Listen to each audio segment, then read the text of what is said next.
Okay. All right, we're in front of the Lake County Republican Party office, and we're going to hear from Dennis Baxley about this background.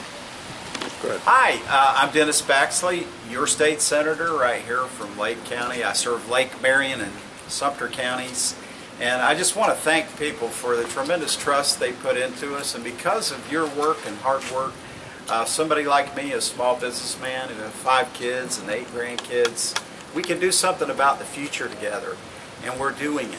And I'm very proud that during the tenure you've sent the kind of people to come there with me that will actually work to keep Florida in a position where you can prosper. Here's what's happening. We're leading the state. The Florida state government is the most fiscally sound in the state right now. We're also leading with the highest Moody rating, so this reduces the cost of bond projects in local governments. Anywhere that we're leveraging dollars in bond programs, those interest rates are dramatically reduced by millions and millions of dollars across this state. And right now we have moved from unemployment of 14% to 5% during the time that I've been there at the Senate this last 2 years. And it's very exciting to see this region of Florida poised for success, to do those things we care most about. Please get involved with our campaign and other campaigns. It's your government. And please be a part of discussing with us all kinds of issues that you have great knowledge about and can share. Thank you. Can you also tell us a bit about your background before you got into office? And you were in some office before that, so tell us a little bit about your background. Absolutely. I never dreamed of going to the Florida legislature, but as a small business leader and a community leader, as a funeral director, I have over 45 years in funeral service, serving people and just taking care of families. And that grew. I actually started there as a young man at 17 years of age. I washed the cars and mowed the yard and learned how to serve people. And by the time I got through college, I came back and wound up being the principal of that company and growing it to 6 business locations with about 100 employees. And so that's the American dream. And I know there's millions of you out there that have the same stories of what a great country this is. We want to keep that alive. That's why I serve. I'm invested in other companies now, but my primary interest is making sure that we preserve the America that we were given, where an ordinary kid, a young man or young woman, can have tremendous opportunity if they see it. We want to keep that alive. Our core values are to protect things, protect faith, family, freedom, and opportunity. If you keep those core American principles alive, there's tremendous things that can be accomplished by the private sector of life. And so that's our goal, is to provide that guidance and that participation, that we can facilitate your success. There's nothing prosperity doesn't help, and we've been able to see this region prosper. I think it has a great plan for Florida, and particularly this region of Florida, for the next few years. And finally, can you explain which Florida Senate district you're in, and what is that area? What cities are in it? Yes, we serve Senate District 12, and that includes South Marion, basically Highway 40, the middle of the county, south, and most of my life has been in that south end. My father was born at Weirsdale, and my grandfather was born at Whitney out here by Leesburg. So it covers all of North Lake, all the way down, part of it goes all the way down to Mineola. And then all of Sumter County, which is the villages, Bushnell, South Sumter, all those communities, Webster, all around. And then actually this whole district is pretty much hometown America. It's about 20 hometown American communities. And you know what? Hometown America is still in pretty good shape. Okay, great. Thank you, Senator Baxley. Thank you.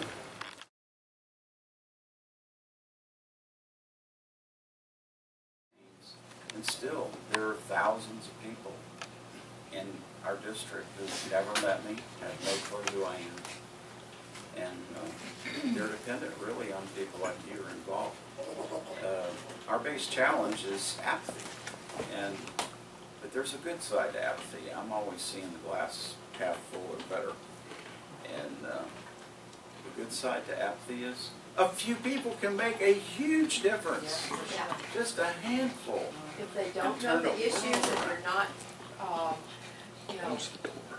knowledgeable, we don't want them to vote because they have no clue what we're Yeah, we're better off, they're not really voting Yeah. if they haven't done the homework. As I always said, I did election law and I was accused of voter suppression and all this Jim Crow and lynching and you name it was thrown at me on the House floor. So no, we want it easy to vote and hard to cheat. We want people to fully participate. We don't want them loaded up and get a box of chicken or a pizza and say, here's your list, go vote. That is not, well, this is too precious. We want you to examine and prayerfully make decisions about what is on that ballot. Because that is somebody shed blood for you to have that opportunity. Yeah, for sure. And so that's what I want to do. I want them to fully participate, and I want legitimately voting out of their own convictions, out of what they learn. Yes, ma'am. On that note, I have an issue with, my grandparents adopted 3 Down syndrome children. Mm-hmm. They vote faithfully every election. The boys are my age, they're 44, 45. They don't know what or who they're voting for. Now, my grandparents are Republicans, so you could say, great, that's 3 more Republican votes. But they truly do not have a clue. Why isn't IQ? Some kind of competency. Yes, why is there not? I mean, I know competency is Yeah. hard to prove across the board, but Yeah. if What you you're- get into immediately is that you're doing what they're yelling at me is you're suppressing the vote from people who have a right to vote, whether they're as smart as you or not. I did walk through some of this on a personal level. I know what you're talking about. My son, Jeff, my number 4 son, Jeanette and I had 3 boys who were all married and given us 8 grandchildren now, and they all live within 30 minutes of us, so we are very involved in their lives. My 4th son, we came through foster care. We did foster care for a period, and we wound up adopting Jeff. Jeff is a shaken baby. He came to us at 8 months.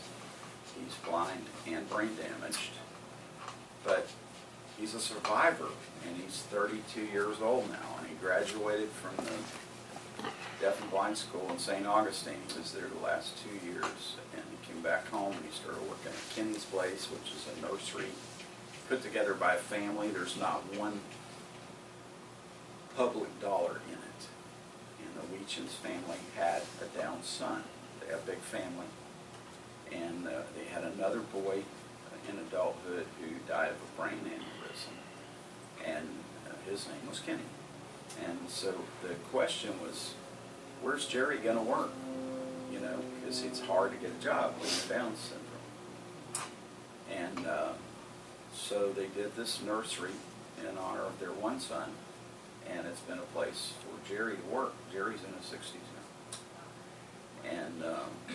And as you know, there's all levels of impairment. Well, when we got to 21 with Jeff, it became a question of, all right, he's actually, when he turned 18, he's an adult. And so we began immediately to pursue guardianship for him so that we could take care of a lot of his needs.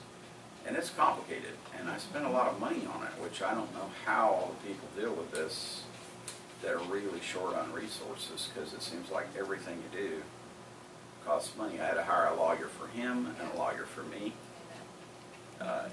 It was a childhood friend. His attorney is a childhood friend of one of my sons.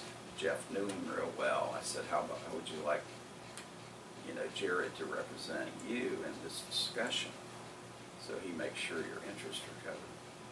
He says, with that, I know I need help, and I need a lot of help with things that you and Mom do everything to help me be successful. And he says, but you know what? I want my right to vote.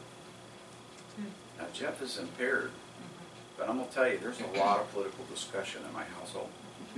He does know who he's voting for. He does know who's running. And he does know what our family believes about faith, family, and freedom and opportunity. And he has actually very strong opinions that sometimes in public places, I have to say, somebody over here is getting an angry look. During what you're saying, so tone it down, not a respect to them. But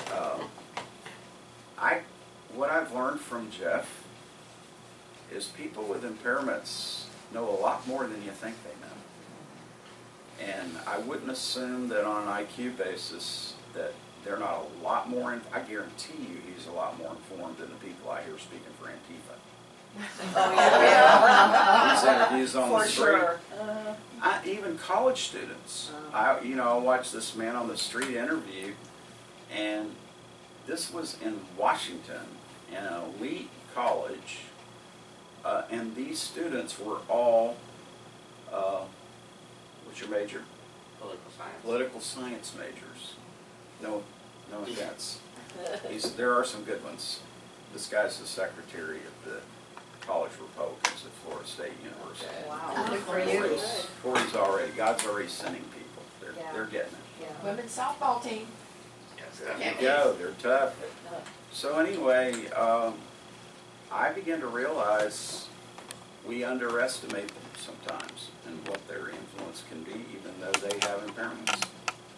And so I don't know how he would test on an IQ test. I don't really care. At this point, I'm like, Jeff's Jeff, and when do we just embrace them and love them and include them? And learn from them. He says some incredibly insightful things. Because he's listening to everything. Yes. And a lot of that's just breezing by me. You'll be in the store and you'll say, well, aren't you going to buy so-and-so? Well, where'd you get that idea? Well, it's on sale on aisle 12. Oh, okay. I didn't know that. So I've learned there's great wisdom in young people and young adults, and even as they get older. There's a wisdom and a purity of their thought that often escapes the IQ quotient. Now there are probably some abuses where somebody else is just voting for them. It's worth the risk to make sure Jeff can vote, is my view. And it does take some effort. I don't think it should be automatic. You go register, there's a reason we do this. And if you can show the initiative and desire to want to be registered to vote, you get the information.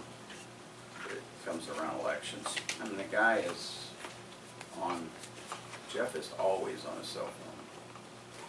He talks to Siri about everything. He asks Siri questions, and they look up stuff for him. He checks the weather every 5 minutes. He knows more about what's going on in the world, about a lot of things than I do.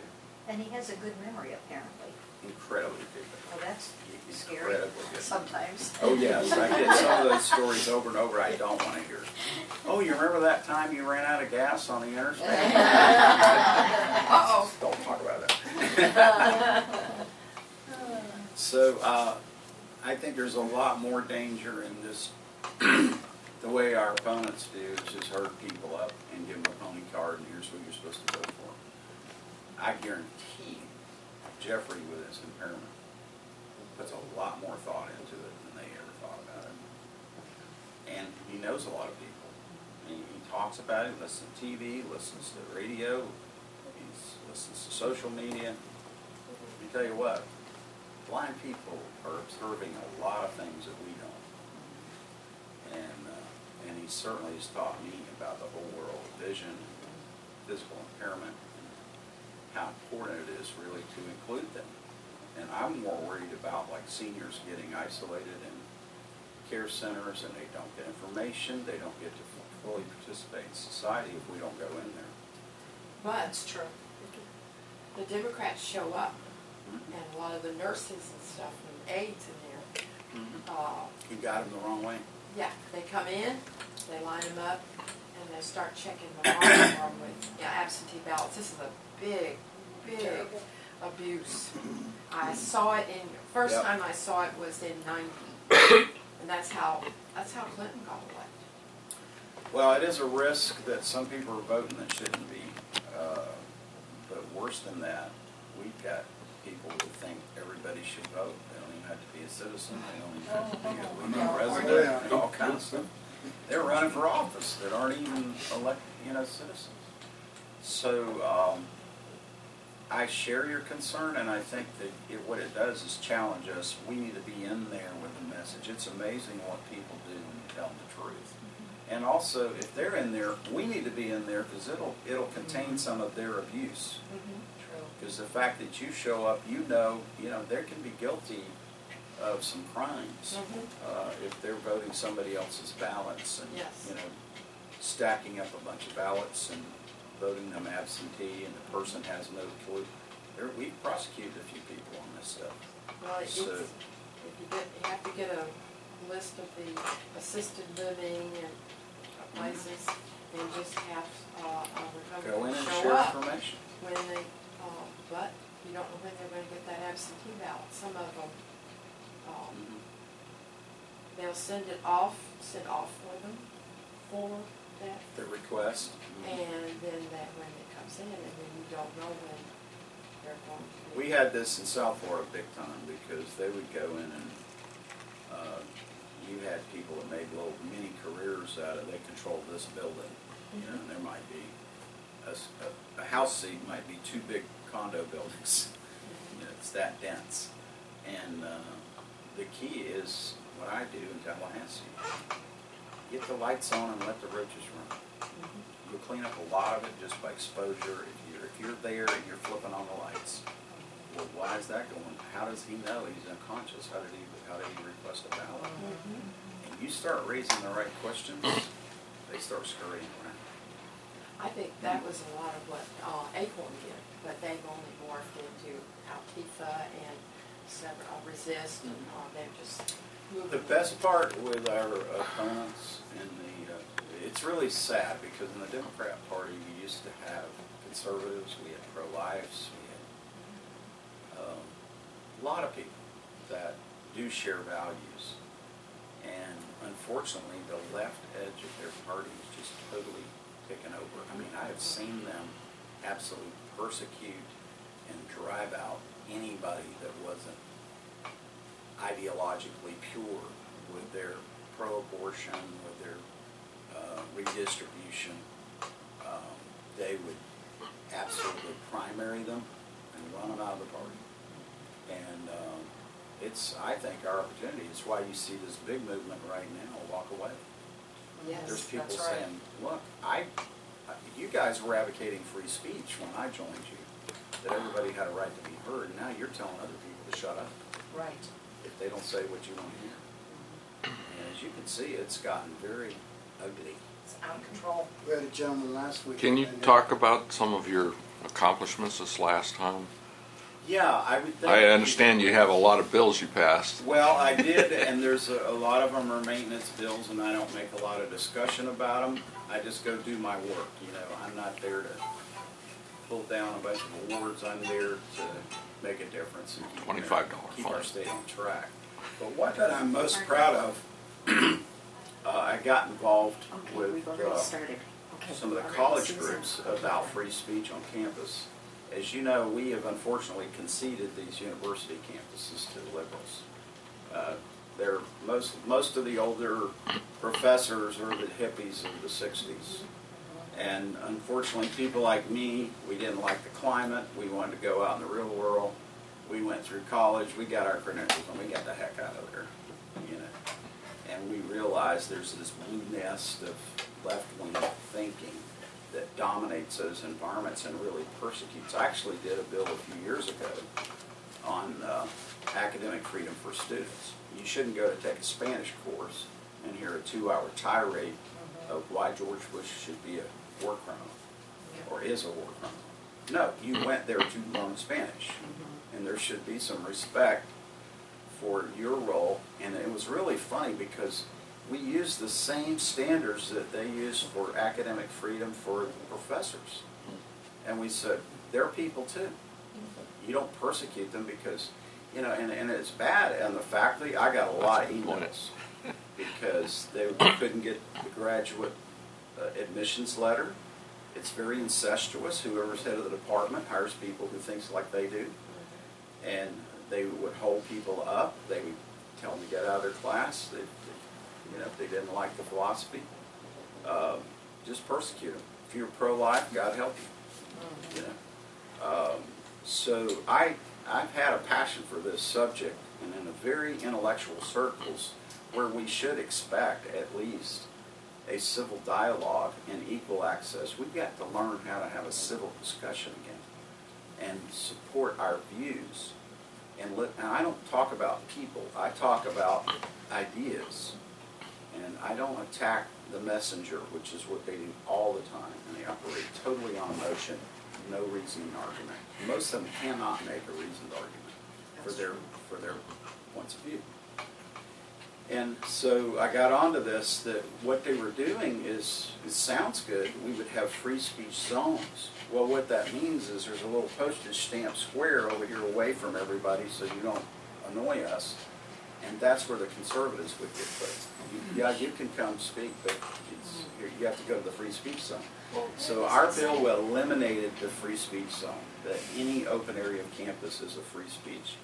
If you're there to speak for Canada, or you're there to speak for pro-life issue, or you're there for whatever. I've never advocated they not be heard. Their ideas have failed enough that if you have an honest discussion, people will walk away from those ideas. I believe truth has a tremendous impact on people. So we did pass that bill, and we had a lot of students. Come on in, have a seat. Thank you. Great to have Someone's you in here. there. Oh, that's fine. And it set up a whole different tone with the administration. They actually need some cover because, you know, they're being told to tear down monuments. They're being told to, write all this explanatory stuff of what's wrong with our history and why America's evil. And so there has to be some balance here, and as long as we keep free speech alive, we're not afraid of free speech. They are. Yes.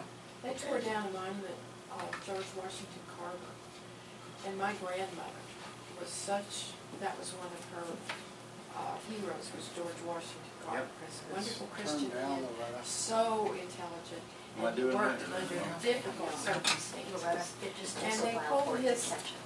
They pulled his bus down, and I just thought, you are so stupid. This man should be honored for his life, his whole life, Yeah. not just what he did, his I won't say inventions, his discoveries and things. Absolutely. Just the way he lived his life was just wonderful. Yeah. And they don't know Such an history. overcomer. Whoa, look who showed up. Hey, there's Carrie Baker. Come on in, All Carrie. right. Let's give him a hand. All right. Now you don't have to talk at all. Have a cup of coffee, Carrie. Yeah. Get some coffee, have a seat. Get a snack. Well, there's no. Oh, there's a Coca-Cola seat is there. ready, man. We got a hot seat right up here. So anyway, that free speech was a big deal to me. That we made some progress with that and passed that bill. And I've asked him to brag about what he's some been of the doing. atmosphere. Another bill that I'm very Yes. pleased with, that again I didn't do a lot of publicity about it. But we had a situation, I had a Brevard County Sheriff come to me, some of those people, and told me, here's what we got. We've got pedophiles that are filming child pornography, abusing these kids. I mean small kids. And they put them up on the internet among these circle of perverse people. And unfortunately, there's a whole audience for this out there. And now, Google and these providers, the vendors, are required to notify law enforcement that happened. They observe it, you know. But what they do, when law enforcement comes in to investigate with subpoena to get their personal information, try to track down where this person is and who they're sending this to and who all's in the network of this child pornography, and snuff it out. Well, before they can complete the investigation, what they're doing was immediately notifying the account holder that their account was subpoenaed. So they begin immediately destroying evidence, trails. And so I said, that is ridiculous. Yes. We don't need to It's the help them. wrong way. So I had a bill that would, what it does is delays their notification like 120 days. Because some of these are extensive, they're international, they're across the country. It takes a while to investigate them and track them down. And then you get there, and if they've been notified, well, they've absconded and destroyed evidence and everything.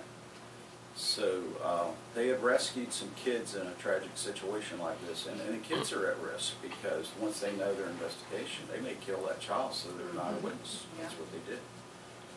So we had quite a row in judiciary about this thing. We had all up into process and privacy, and I said, look, there's 2 more stops. If you've got an amendment, I'm not trying to destroy anybody's Fourth Amendment rights. But I'm going to tell you this, I'm not a lawyer, but I am a granddad. And I've got 5 little girls, and I'm standing with them today. And you got a decision to make. You're either going to protect these kids, or you're going to stand with these pornographers. I know what I'm doing. And I am not going to sit here and do nothing. I'm going to stop this any way I can. This information is never shared with some of the people that work with these kids in foster care, or the kids who are abandoned and are now homeless. They might be 16, 17, 18 years old.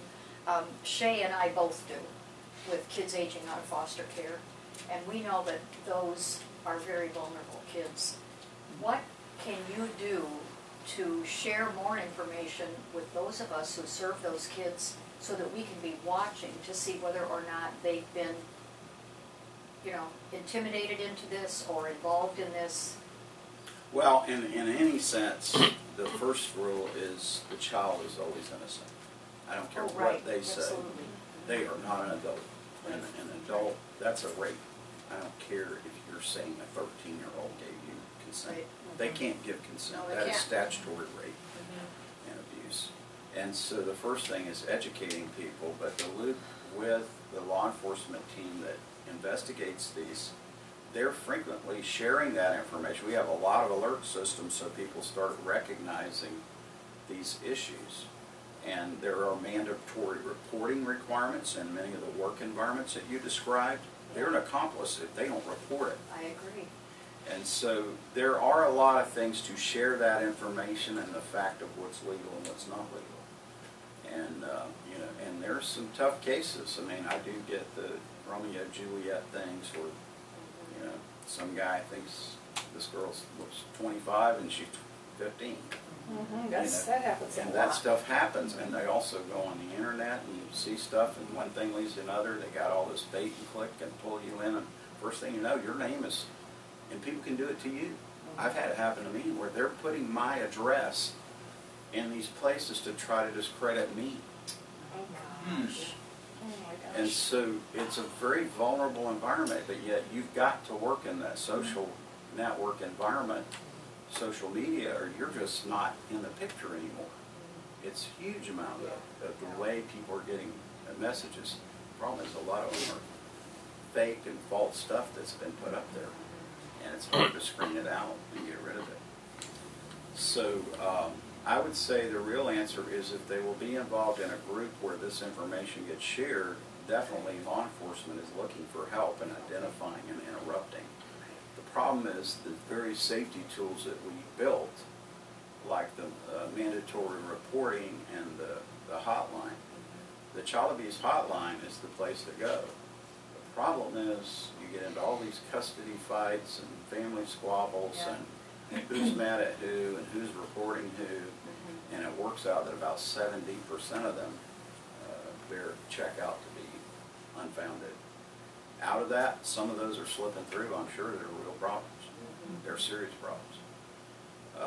But, you know, DCF, I'm their worst critic, but I'm also their greatest friend, because I know they're dealing with a bunch of broken mess, and if they did, they shouldn't have, and if they didn't, they surely should have. And it's all, hindsight 20/20, because something else happens. And there's like, you knew you should have done this, or you shouldn't have done that, or, and then what's this line between government and family? You know, I mean, I've had somebody at school reported their kid, and they're over there with a DCF investigator because they were wrestling around with their kids, and one of them's got a bruise. You know, and they go through like this horrible scrutiny, wondering if they're in trouble because they were spending time with their kids, playing with them. Well, I've had 2 occasions recently where DCF interviewed me on behalf of a child, and perpetrators, or in this case, the single mom that a report had been called in that she wasn't parenting her son right, they're doing it with just a wooden hollow door in between you and the perpetrator, or in one case, the perpetrator was sitting right with me. And I know there's got to be, I'm a guardian ad litem, so I know there's got to be procedure to where you don't interview within earshot of the one that's being accused, but I mean, twice within the last about 6 months, the DCF person has questioned me with the person that's being accused right there. Part of that problem too is because they have the wage structure and the kind of mess they deal with, they have huge turnover. And then the bureaucracy that's involved when you're dealing with this much mess. Itself, I mean, I've seen great people that are ready to walk away just because they couldn't deal. They could deal with the kids, but they couldn't deal with the system. And it's hard to get your arm around how to fix it because they always have unfilled positions. They always have turnover before they have people fully well-trained and know what they're doing. Their caseload's huge. And we used to have a problem when they were, in my opinion, too quick to take kids away. And I feel that they remedied that. It was generally in a situation where basically the parents were guilty of being poor. Yeah. You know, Or being Christian. yeah. Because you get people invested in there, I mean, they're...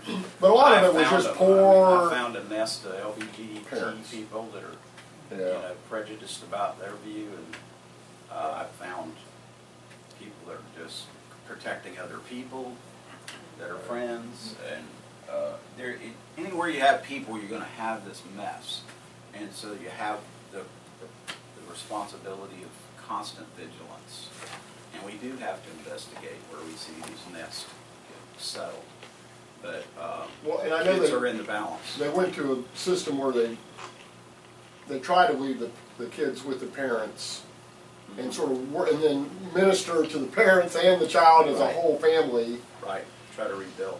And that makes sense when it's some situations, and obviously if it's really bad, the kid needs to be pulled out of the situation. But I just remember there was a time we were just taking a lot of kids away from their parents. Yeah, I think the balance was on the side, I think, of just removing children.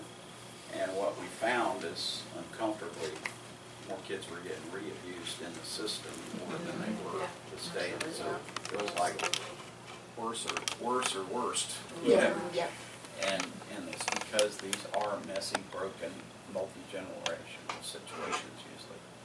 And then you add a layer of substance abuse that's going on in the culture. And it's always not just poor people, it's not any segment, it's all over the place.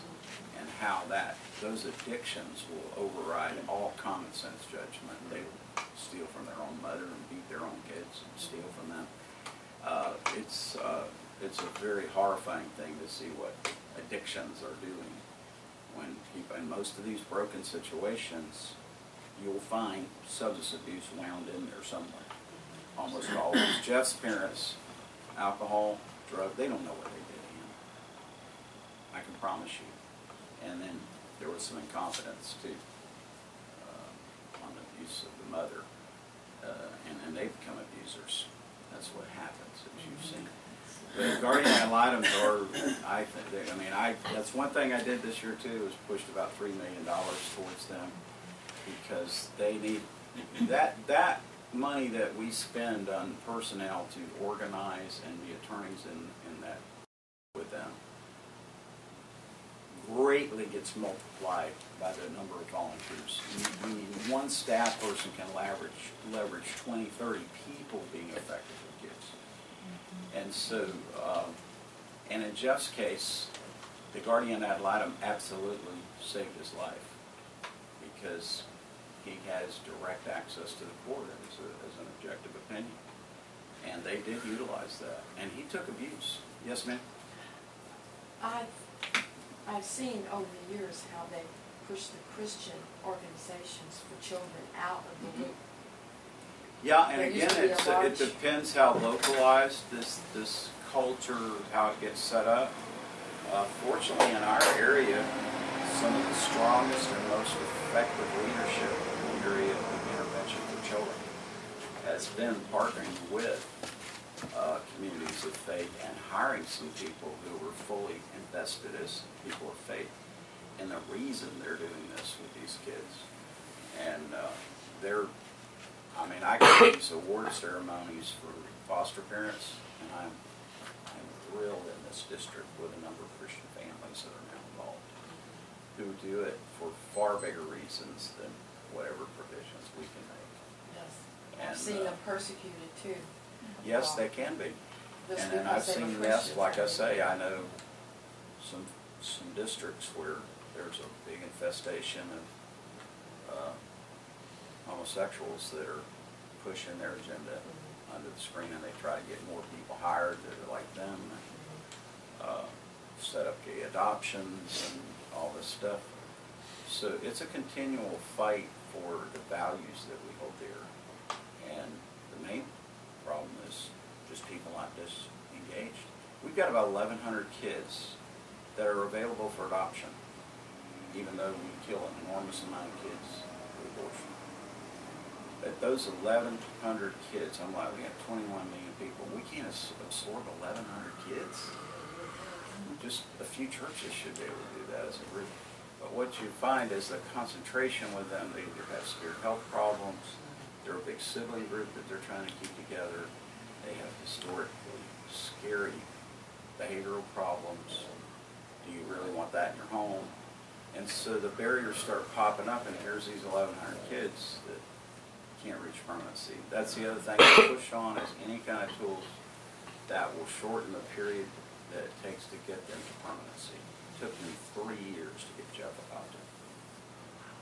In an abuse case where they had to take the rights away, those people went to prison, and still, parental rights is a very sacred thing. It should be a big deal. But in that case, it was very, very clear to me that, matter of fact, we had conversations, and my wife's French Canadian, and I'm 5th generation Florida cracker, so this is what happens in Florida. But you know, they are very strong on family, and she's raised in a small town just like here, it's pretty much the same, and even smaller, I think like 2,000 people or something, Saint Leger, province of Quebec. And when I went through that with her, I'd say, well, where in Canada do you live? Because if they come to get him, they're not going to. I am the only person that can protect him, and I'm not going to let him do it. This kid goes back there, he can't get killed. He can't even see it coming. And no, that ain't going to happen. Now, thankfully, I was never pushed into violating the law. But you think like that. You're like, what lengths will you go to protect it? Yeah. And then, because we had him, one day I got a call from the judge. He says, well, they got out of prison, had another pregnancy, baby's due, it's going to be a little girl. How would y'all like to have a little girl? Because it's too dangerous for her to get there. I said, well, after 4 boys, yeah, about time we had a little girl. So Dad came to us at 6 days old. Wow. She's 26 now. Now these kids have 50% chance of having Huntington's disease. If you're familiar with that, you should look it up. It's genetic, and as it works out, they won't even test you until you're in your 20s because there's nothing to do. But there are some progress with drugs on managing some of the symptoms, but it's a very, I don't know what kind of tough road we're on, where this ends up with Renee. She is getting symptomatic. They have an older brother that we stay in touch with, so they have sibling contact and sense of family with him. And Jimmy is getting bad. He's got it. And Huntington's chorea is the old name because they have a lot of random mobility, a lot of random motions and stuff, kind of like Parkinson's or something where they can't control.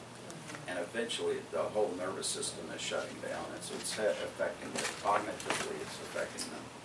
She just had to quit driving. She loves driving a four-wheel drive truck, and but She was in 3 accidents involving bodily injury, and the last one she flipped her truck, and thankfully, it was on Thanksgiving Day. An off-duty fireman jumped out and saved her because she was upside down in a ditch full of water. And it was pouring rain Thanksgiving, if you remember. And she got claiming, well, a lot of it was hand-eye coordination. It wasn't specifically that she can't drive. But I said, this is it. Your insurance is going to be gone. You don't need to take another risk. And it's time to make a decision that you're going to let Mom drive. And we're right here. We live on 11 acres. She has her own house and her 3 dogs. She keeps the whole place mowed and everything. That's pretty much her job at this point. She had some other lawns and stuff she was doing.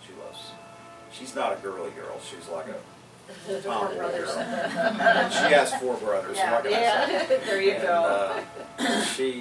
But she loves music. She graduated at Trinity.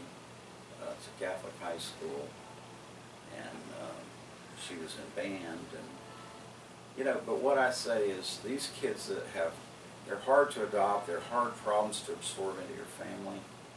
But at the end of the day, who's going to do it? Yeah, it's a leap of faith. My phone rang. That's how I got into this. I didn't go looking for it. But we have to be ready to respond. And my point is, government can't fix all that. Families have to help families. Families have to be family. And communities have to be community. And they have to say, what can I do? Here's what I'm going to do. I'm not going to wait for the government to come up for the right answer.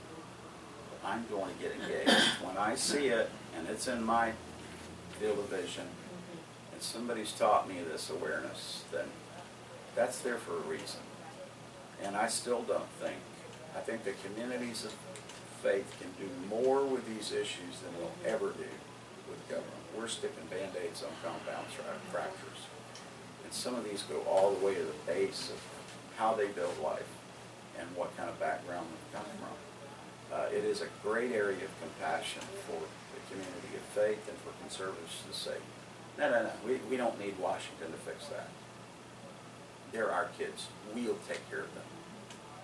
You know what I want from government with Jeff and Renee? Leave me alone. Yes. You take care of my kids. Yeah, there you go. That's what I want.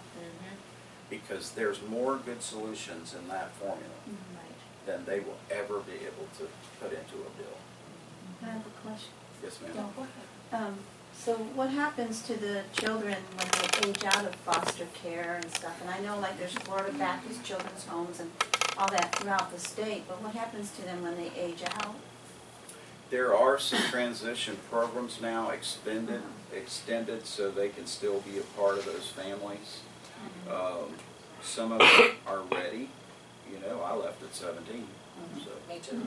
But I always had somebody I could call, and I didn't call them very often because I was fiercely independent. But I do believe that they need to transition. They always need a family. I wish I could call my dad now. My kids still call me, when they need something. And I call them. And so my intent is during the time they're in foster care, help them build a surrogate family relationship. If there's no repairable, official parenting relationship, connect them with someone. Everybody should be mentoring someone. You're going to see people. I'm mentoring him right now. He's mentoring me as dad. But we should always be involved in other people's lives of how we can help them get to where they need to get. I have a comment about that. There are some organizations that specifically look out for the kids aging out of foster care. Shay is with Forward Paths in Lake County. I'm with Alan Manley Foundation in Marion County. And this is our mission, is to take care of these kids. But Well, and Hands of Mercy, where she's got a bunch of pregnant young girls that are aging out. What do you do with that? I ain't got a family. well, they have adult status. you because they have to build a family around by that.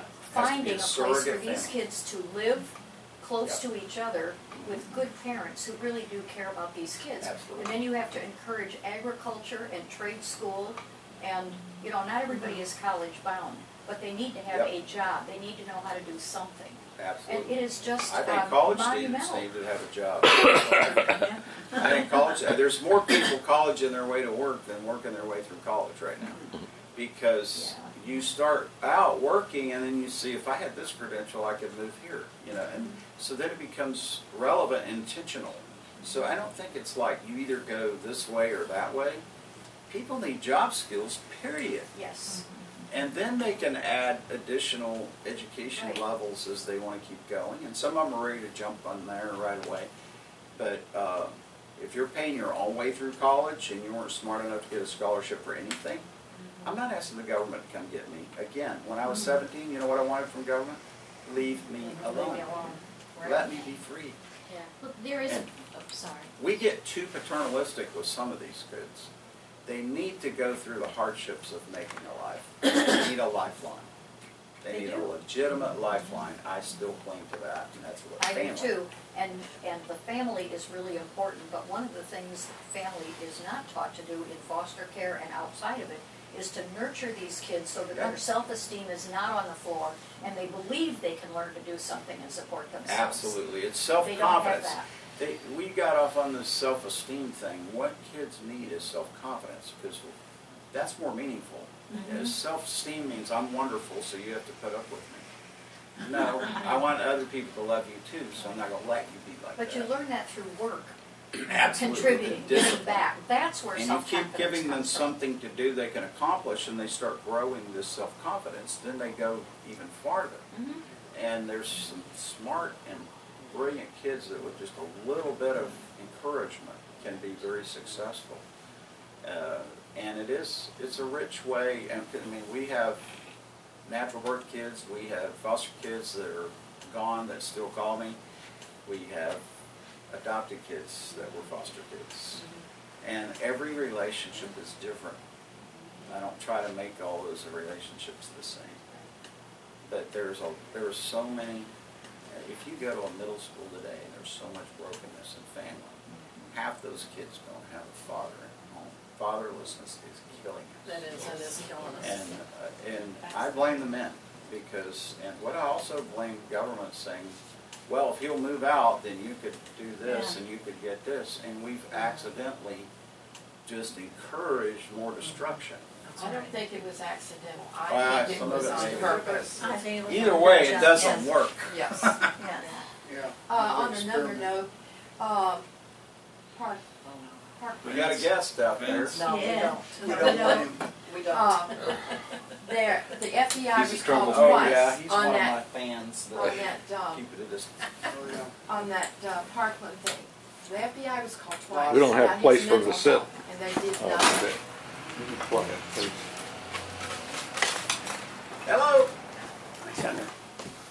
Come on in. You can sit right here, okay? Super. He's one of my fans. Thanks, Lou. Lou, You're welcome. Don't Lou, stir why him don't up you too put much, him- Lou. put him We'll over be here. all right. Do you have any? Let's move a chair. I'm keeping that one loose. Are you? It's all right. Good. It's all right. Got plenty of. Close, he's gonna be here. Muscles handle. There's another Why don't We're you just sit down having a and chat. listen? Sit down and Look here. and listen a little bit. We'll go back to your question about some of the things that I did last year. One that I'm very, and it ties together, there is a segue here. We're talking about kids a lot, and it is the future. One of the most significant things in Lake County that I became concerned about in conversations with the superintendent and some of the board members and some of the administrators is the status with Leesburg High School.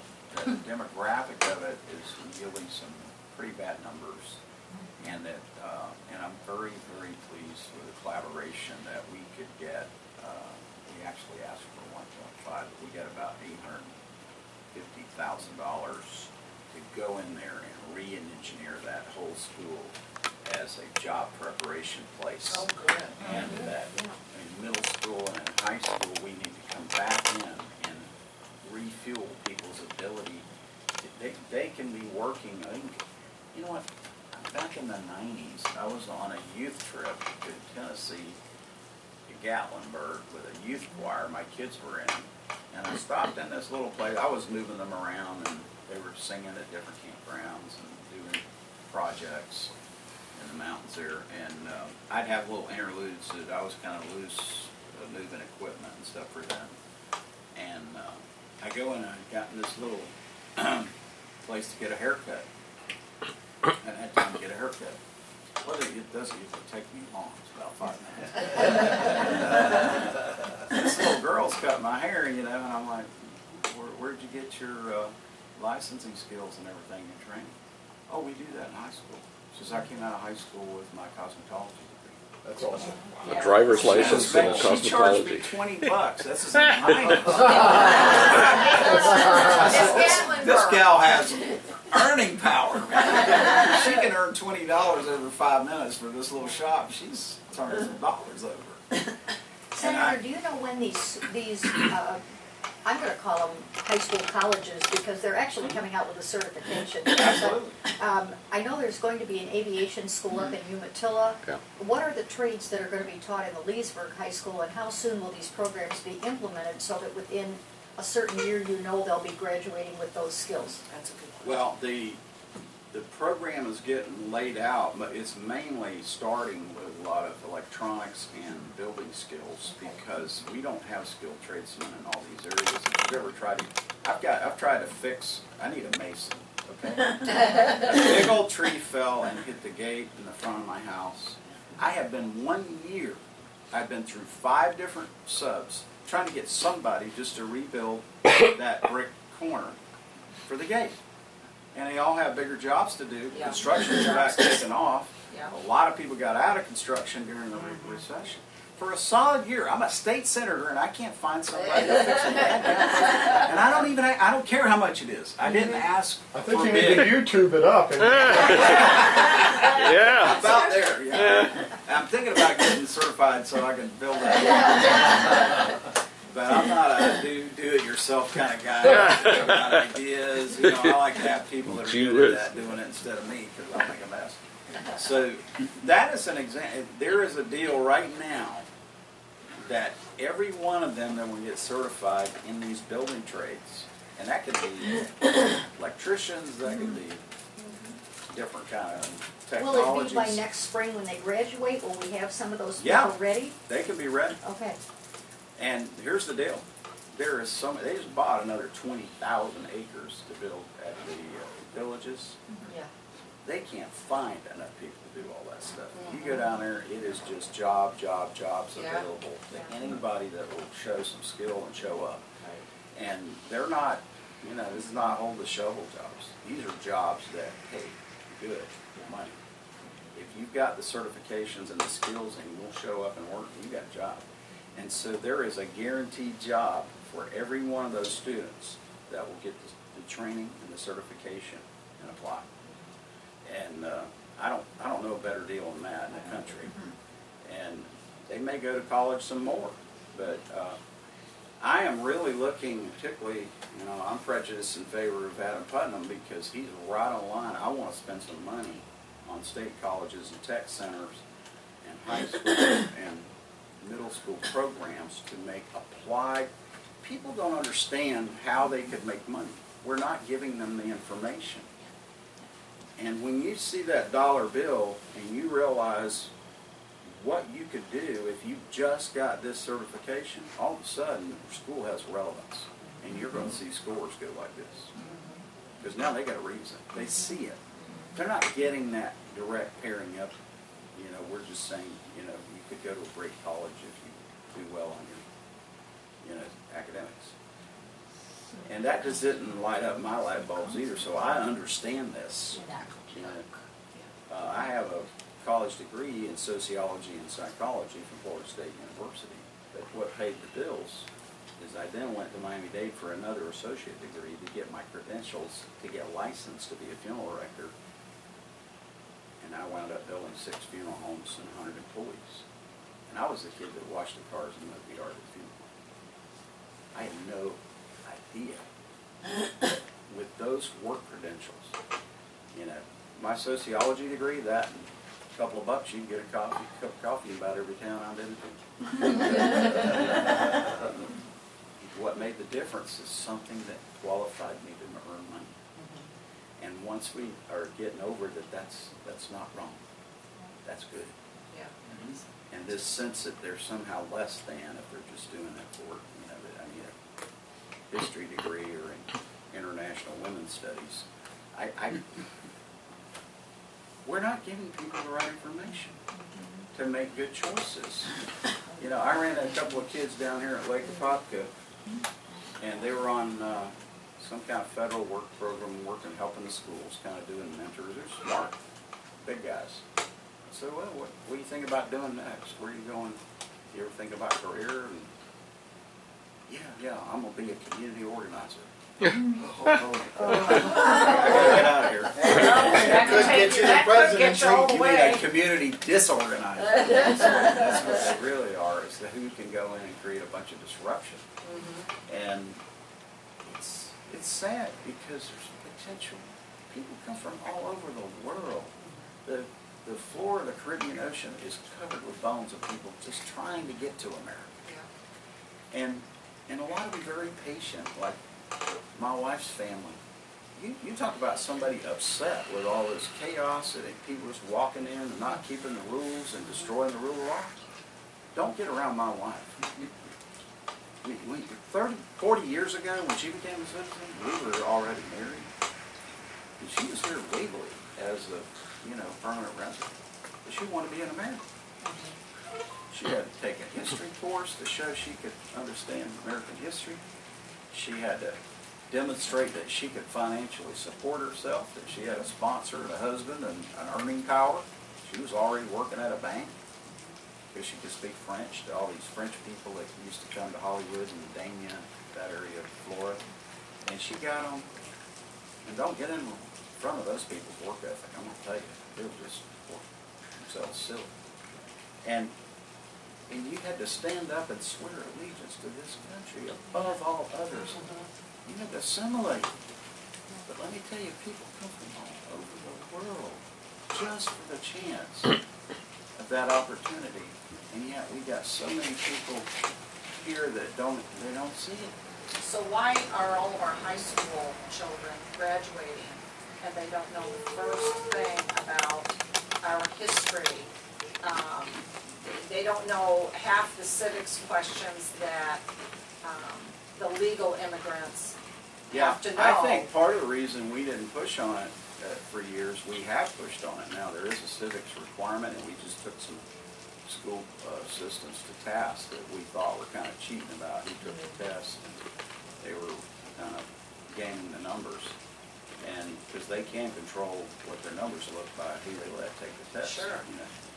But some of it turned out to be legit. They were restructuring when people took certain courses. I don't think it was as bad as it was, but it's important that we stayed on alert on it. The reason we didn't trust them is they're going to teach them something else about American history. The problem is the education model is so infested with liberals that they'll teach them that we were colonialists that took advantage of the whole world, and right now we got this big thing going on at Florida State. They've taken down statues because somebody owned a slave, or take their name off a building, and look, Jefferson's next. You've already heard Antifa on the. They're going to erase all American history and rewrite it. And there's kids that really wonder: are we evil? Are we the problem in the world? They don't know we're the answer. That's right. We went and helped everybody that got in trouble and protected their freedom. And we didn't acquire anything. We helped them rebuild their bombed out countries and come back home. Gave it to them. How can we stop liberals from erasing, our history and all of that? Is there, what can we do as an individual? Well, I think the first thing is to support school choice, because freedom will cure some incredible illnesses. You can't impose or enforce everything that you want to enforce, because the fact is we do actually live at the consent of the government. If you won't comply with the law, we can't put all 21 million people in jail. Elections matter. But elections matter, and who's there and what their philosophy is, and then empower individuals. And so choice, I'm not against public schools. They're a tremendous answer and opportunity for so many people. And most people would choose their local community schools because they love them. But I say about 20% the environment is the problem for that kid. And if they're not winning in that environment, they should have the choice. I've always had school choice. I have moved in the middle of the night because I wanted my kids at that school because they were succeeding. They were telling me we changed the lines and they got to go somewhere else. I have paid whatever it took to get whatever special program they need, but you get families that don't have the resources. They don't have to. And that's why I support every choice thing out there. New Zealand did this overnight. They had a very top-down system, very much controlled system, and overnight they decided to go a different road. And they, you know what? They virtually abolished all this management of the schools, and they said, look, we spend X dollars per kid. You tell us where you want to go, and we'll send the money to you. Pure open competition. You go wherever you want. Here's your allocation for school. And we get hit all the time that, well, why don't you fund education? Let me tell you what, Lake County funds the schools more even than Marion. I checked their numbers, $537 million. That means in 2 years, you spent on public education over $1 billion. I think that's a pretty strong investment. Now, maybe it's not enough because the job's too big and it's endless, and they'll always say we need more. But the fact is, it's not who spends the most, it's where we get the best value, and you get the best value when you empower parents to choose. Because if my kid's failing, I'm making some kind of change. Yeah. I'm making some kind of change today, okay? Throw them a life preserver. Let them pursue other ways of getting their education. And I think that really we need more of a diversity of who provides education. And then there's room. I absolutely love communities of faith that are willing to do it. Businesses that are willing to do it. Because they can inject these cultural values that sometimes the central government can't do because you get into all the stickiness. The other thing is just freedom of speech. You know, if a kid wants to get up and give a speech that Jesus Christ is the reason I'm valedictorian, let him. Yes. It's America. For sure. Instead of arresting them or That's something. right. And we're going to censor what you say and all that. They do. This is not good. And thankfully, a lot of people are waking up to that. That we're getting some very essential things thrown out here. But I'm not imposing on people. No. And the They are educational imposing on model, the school. I'm not in that classroom. And so, if he or she's a communist, I can't control that. They're going to say some things, and I hope my kids will stand up and say, in America, I know. Being got some stuff indoctrinated. for They're Yeah. getting more But what you indoctrinated. do Fine, is, Has a fine. question. you get kids that are, I tell you, the kids that we do send, if you've ever been with a bunch of these teen pack kids, they ask the smartest questions of anybody that comes to camp. And the thing is, they know their roots. They know what it's about. Yes, And that's they're- the exception. Yeah, But- they've been but you know raised what? right. They've been What they've raised done right. is they become the terrorists for their beliefs. Oh, yeah. And they're tough. And they're affecting other people because when they talk, they know what they're talking about, and the other person's sitting there. He's making sense. So that's why you're getting this walk away thing. Yes, What ma'am. do you think about, what's your opinion on school consolidation, where you're taking this small school, this small school, and this small school, and we're gonna put them all together so we're more efficient? Well, doesn't that create more busing, more maintenance on buses, more bus drivers, more everything? Then rather than have them in, the neighborhood schools are gone. Kids can't walk to school anymore. They can't go to the neighborhood school. When I was a kid, I had to walk quite a ways to the neighborhood school, but it was a small school. Everybody knew everybody. And the teachers, the principal, was knew every kid in that Multiple school. layers of support for the value system of the community. Well, they have to hire all these different people to Yeah, administrative. evaluate this Yeah. one, and this group, that group, this group, and that group, and it's all sectioned out, and it creates more cost for these huge schools. Well, part of that is because we're still doing school like we did in the 40s. And here's the honest truth, and it will change, and here's what's going to change.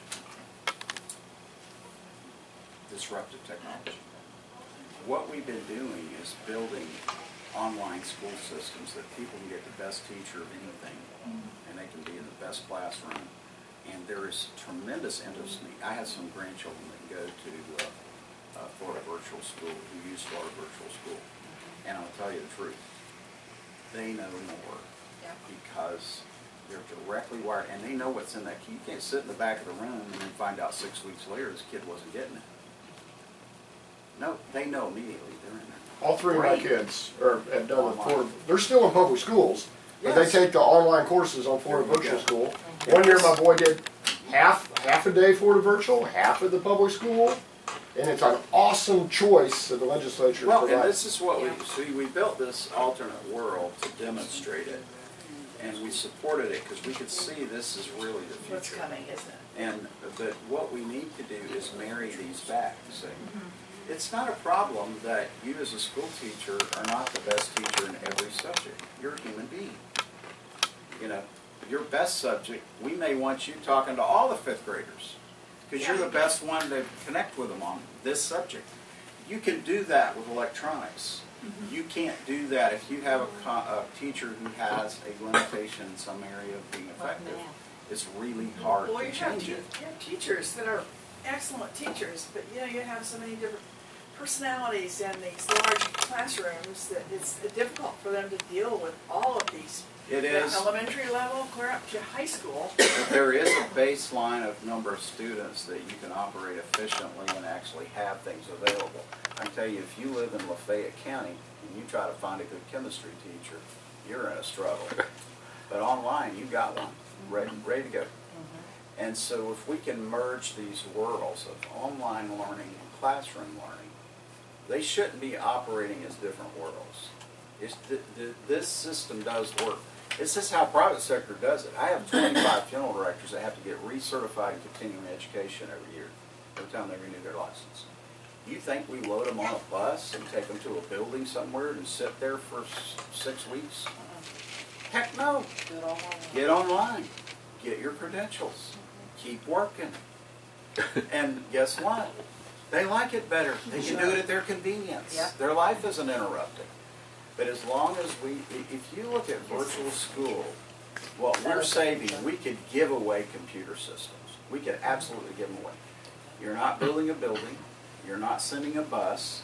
You're not feeding like. If you take the day and see how much time they spent getting on and off the bus, getting to and from the classrooms, getting to lunch and back.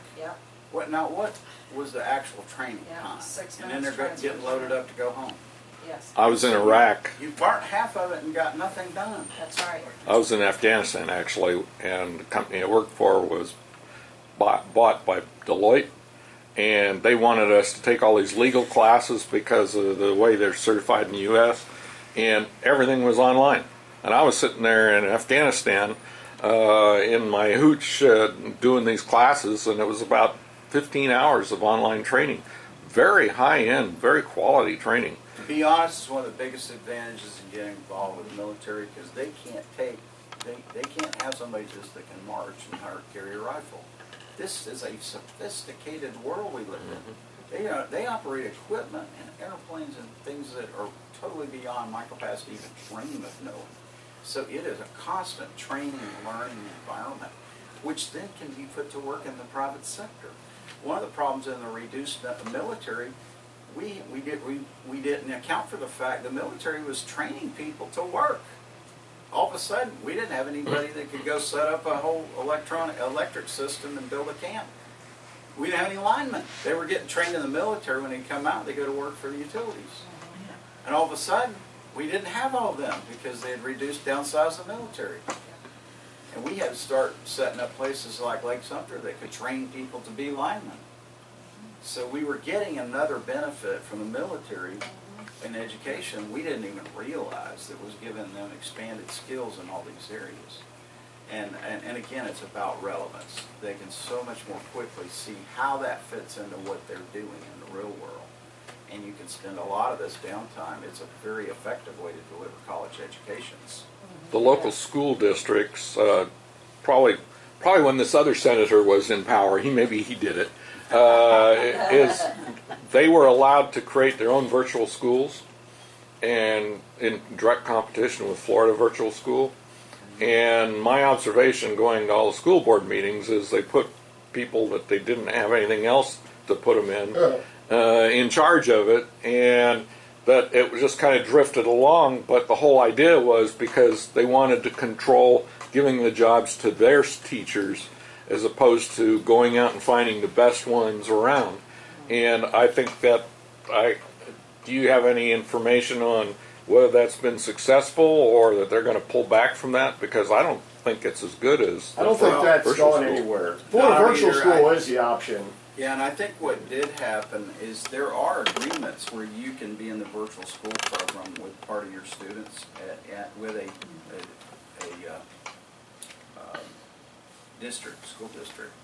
And they did that to kind of tone down this resistance to an alternative, because again, the real problem is at the end of the day, they think it's their money. And you're taking their money to do something else. No, we train kids, like New Zealand. They said, no, we're about educating the kids. We're not about building the system that you want to work for.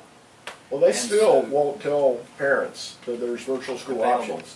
There you go. Like my kids, I just happen, I'm just lucky because I know. And You so gotta dig we it march in and we say we're signing our kids up. And they go, well, I go, yes, we're signing them up. And here's the law. And then they go, okay, of course. But a lot of parents will say, oh, no, you can't do that. Well, they can do it. So the schools That's are why I still, believe in choice. because You they're afraid of empower parents, they'll losing, find it. Yes. they lose some money, Yeah, see? that's And Yeah. Yeah, Eventually, all the it's all money. Yes, gonna ma'am. On that note, with the Florida Virtual School, is there a way we can somehow marry having kids that are in the dependency system automatically start plugging them into the Florida Virtual? I did have a young That's lady a good I idea. worked with. Yeah. 17 Like a times library card. she traded schools, changed schools. She ended up in Volusia doing Volusia County Virtual School, not Florida. Well, and this is what guys like me do every day. It didn't transfer to I Lake. did some bills for online education because they had artificial barriers. One of my granddaughters couldn't get in this program until she went back to a public school for a year. Traditional school. I Whose said, rule is that's that? BS. Yeah, it is. That's just forcing that money to flow back into the system no matter what. that's an old rule, and it's a, when we first started talking about student choice, and the argument was, well, they should at least be in public school before they can do something else instead of just immediately going into the choice. And Well- it's a bad argument. It was basically to stop choice. Yep. And so there's still residual fighting over that. It's to stop the choice. We're still in those fights, and almost Yeah. every year I fight some piece of this little puzzle that they're using to try to block change. It's money. But here's the thing, it's a disruptive technology Right. that will change everything, whether they like it or not, it will change everything. Have It they can go worked it slow out? or it can go faster, but it's going to happen. Have they worked it out so that if you do your sophomore year in Volusia County in foster care, and then you move to a new home for your junior year in Lake County, that your credits will all transfer? It didn't used to be that way. If you were in virtual school in one county and you came to Lake County, they as much as said start over. What's happened? I think if it's Florida virtual school, it's Transfer. So it Transfer. changed. Yeah, and that's the thing, Yeah. sometimes they don't know to go Every Volusia time we and then find go those Volusia or barriers, Lake. we're trying to take them down. I can tell you I am, Okay, and they good, know it. thank you. Yes. Every way that I can increase parental choice, and that's why parents should never get up control of their organization, because you're going to hear stuff from people in the system. They don't know what they can do really, because they don't want you to do that, because they want the money to flow into their system as it is. And I understand that struggle. You are competing for a dollar, but it's the best value. I mean, spending the most money in a traditional way is not the most productive way. And we're doing everything we can to eliminate these barriers that were artificially plugged in as this thing went along. Florida virtual school is, as I recall, about half the cost per It's a student. great deal Yeah. for us. And with my kids, like the I teachers say- emailing them, They have phone conference where they quiz them just to make sure they're actually Listen, one not of my cheating. daughter-in-laws teaches in that world, Oh, yeah. virtual world. And so I know the inside guts of this thing, and Yeah. I'm telling you, it is not impersonal. And people always say, well, what about the socialization? And my response is, your kid doesn't need that kind of socialization. Yeah. Have you walked through a middle school band room lately and heard the B word and the F word and all these Yes. pretty little girls, and I'm like, what have we done to their heads? Yeah. Go to To your let this happen. You want socialization, go to your Well, church. when you're There on you go. virtual, that teacher, if it's chemistry or if it's history, they have to teach that. They don't spend half the time ranting and raving about some social issue That's right. or social justice or whatever. Hey, They and it's gotta all on teach- camera. It's Yeah. all captured, Yeah, whatever that's you true. did. It's all So on you video. So don't there's a get, discipline you don't to get it. this indoctrination. Right. They're much more Yeah. careful about what they That's have actually a to good say idea. like that. Well, that's encouraging. Yes. Yeah. Our kids work at their own pace Well, and too. where do kids want to be all day anyway? They They can want to be knock on out. the computer. Oh, Kids want to the be on way the they learn. computer 24/7. this is the way they learn. It's natural to them. 2 and 3 of them are already on. Oh, already? Can Well, They don't Wow. Will it be more cost effective in the public schools now that like Lake County's gonna have, all the kids are gonna have tablets or iPads or computers or something? Well, this is a way of trying to Chromebooks. cross over and integrate and quit wasting your time. In a dream world that I would love is whatever kids are responding to. I don't want teachers to spend their time sitting around grading papers. Right. If their raw responses could go into a system, we have software that could sort that out and they get the answers, and they don't have to spend time grading and all this stuff. The raw data could be processed. This is what happens in the real world. You've got a dashboard that tells you, here's what's in your checking account, here's what you spent over on supplies, here's what you've got live action data telling you exactly where you are. So if you get off a few degrees, you're not out here millions of dollars in trouble. And this is what needs to happen in education, is that instead of computers being a class you take, you do everything. That is, you go to a paperless world where nobody's drawing pictures, or you can even draw pictures, by the way, on responses, and you can interact. I have been on there and talked to all the 5th graders about state government. And I was on there interacting in an interview with my granddaughter, who is one of them. And so the intimacy is there. It's not, you're not isolated. It's not, no, it's very tribal centric. And this is what I think will change the culture. When you can be with people online and you start building this sense of tribal culture of who we are, it's sustained. On facts. But how do you control? Absolutely. On How, real stuff. how do you control the people who are writing the software, doing those tests and those quizzes, so that they aren't embedding it full of liberal crap? Yeah. Well, again, that's continual maintenance of the standards. We have Sunshine State standards. It should mean something. That's Common There is a Core. part of that is right, and that is if I take a course in algebra here, or I take a course in algebra here, there should be a standard we're operating on that we've both got. And if you completed Algebra 101, you got it. Whether you got it here, you got it here, you got it here. But they embed the that's where we started. they embed the questions and the lessons with. They embed the liberal concepts in word problems within those topics. There's in every topic. That's why you have to go through constant cleaning, and that's why we've tried to push more control, and I've been part of that movement. Push more control about observation of curriculum to the local school board. Then you could go down there and ask, why are you saying this? What do you think I did as a parent? You know, when my kid got marked down because he said, in our family, we don't drink whiskey, okay? Other people drink whiskey. But you were wrong if you said that the use of alcoholic beverages was an enhancement to social interaction. Well, and in one definition, that's right. But you're not wrong if you decided you don't use alcohol. And it's not part of how you lubricate your relationships. So, and I had a fight with the school board, with the principal over that. I said, you're imposing your value system that somebody else dreamed up on my kid. And he is not going to get told he's wrong because he believes a different value system that is far more effective in protecting his life, decides it's going to be a long time before it's even legal for him to drink whiskey.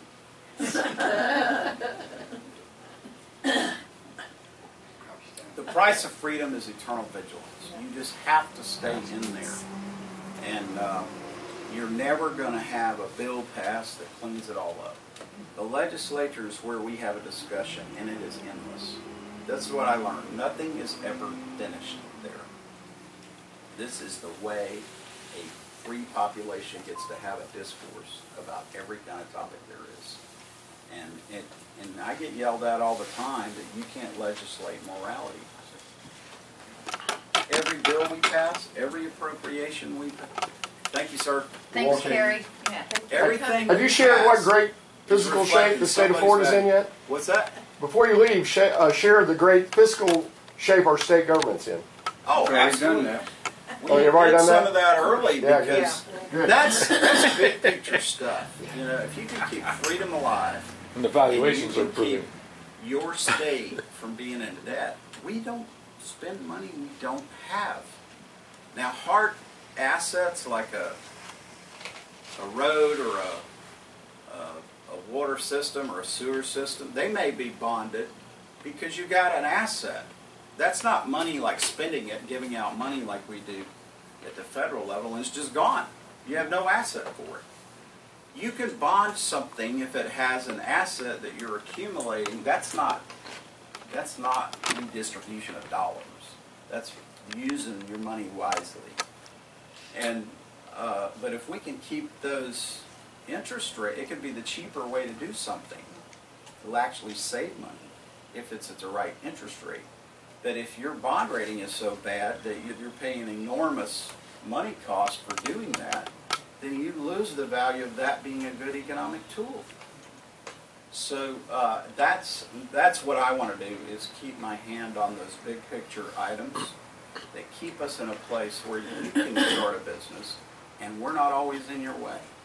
And most of my time with the 3 people that work for my office is spent doing constituent service. You got a problem at an agency, you're trying to get it worked out, you keep hitting the wall. I'm going to tell you right now, there is people that vote for me that absolutely hate my bills. My bills are too conservative for them. I do pro-gun bills, I do pro-freedom bills, because I believe in this stuff. You know, that if you empower law-abiding people to take responsibility for themselves and others, they will. If you let freedom loose, it's amazing what it'll accomplish. But there's people that hate my bills who have a very different view of the world. They touch the elephant somewhere else entirely. But you know what? You know why they vote for me? Number one, constituent service. I'll tell you one thing. When their daughter was fixing to get a job as a nurse, and they couldn't get her cotton picking license from the agency to the employer, and she's about to miss this job, and she's completed the work, passed the stuff, everything. And when I can make a few phone calls from my office and say, could you look into this? Oh, yes, Senator, that's going out tomorrow. Well, that's what I do for you. I just help you. I'm not the government. I help you have the conversation with the government. I work for you. I don't work for the government. It does take the state of Florida, when you get your professional license, it can take up to 3 months. Yeah, and that, in this day of technology. Even in this day of technology. I love Newt Gingrich on this. He has an illustration of how we have to expect more quality service from our governmental agencies, and we have to demand it and engineer it. You can be in Uzbekistan, stick your plastic card in an ATM. It will compute that you got some money here in Florida in the bank, convert it to their currency, and spit it back at you in seconds. And yet you can't move a piece of paper from this federal agency to that one in less than 3 months. That's right. That's ridiculous. State agency too. Especially state yeah. agencies for my life. Yeah. You know, I'm like, So why is that's that? not acceptable. Well, they'll always say more money, but it's also the price of freedom is eternal vigilance. You keep examining why that is happening that way and what are we going to do it different. State of See, I Florida wanna give you owns Tony's best value. backlog. Well, they do. I mean, they get backed up, and but Well, why don't you get a backlog report on all these agencies? And then you know. well, and the problem is that they're leveraging it with us to just give them more money. Oh. And so we're trying to contain the cost of it and give them the best value to the customer. But yeah, there are. I've got a Need a great bigger job. You camera. don't realize it, but they asked me to be chairman of government oversight and accountability. I can mess with everybody. And I do it nice, but I ask questions. And you'd be surprised things that are fixable if somebody would just ask a question. I understand, or at least I heard this, and I don't know if it's true or not, they don't put our roads and things out for bids. They only go to certain 3 or 4 or 5 different construction companies. Yeah, they're They don't approved. get bids on those. I don't know if it's statewide or countywide here, but wouldn't it be better to get bids on things? And Yeah, know we exactly- actually require it, but you also need a qualified bidder. Oh, Because yes, you I get understand people that. bidding on work and then they don't do it. Uh-huh. And they're not prepared to be able to implement. So we also put together standards that say, you gotta show you can get it done. Matter of fact, with the state roads, you got bond. You gotta show, if you don't show up for work and get it done, we're gonna take that money and we're gonna hire somebody else to get it done. Oh, yeah, well, that's. That was one of my first battles in the Florida House, is Highway 200. I had a contractor out there, and they parked a bunch of old dead equipment up and down there, and they were trying to keep all these 5 jobs going and hold on to this job. And these people were having a miserable time trying to get in and out of small businesses and get down the road. And they're calling my office every day saying, what is the hold up? We've been working on this for 3 years. And it's killing small businesses because people can't get in and out. And yeah, I had to raise all kind of stink on it and get the contractor fired and rehire somebody that could actually competently bail it out and get it out of there. On time, under budget, that's what we're looking for. So I don't think it's that there's only a handful that are allowed to bid. It's that few people want to go through the headache it takes to work with government, and sometimes they just rather go bill for private contractors because it's more straight on.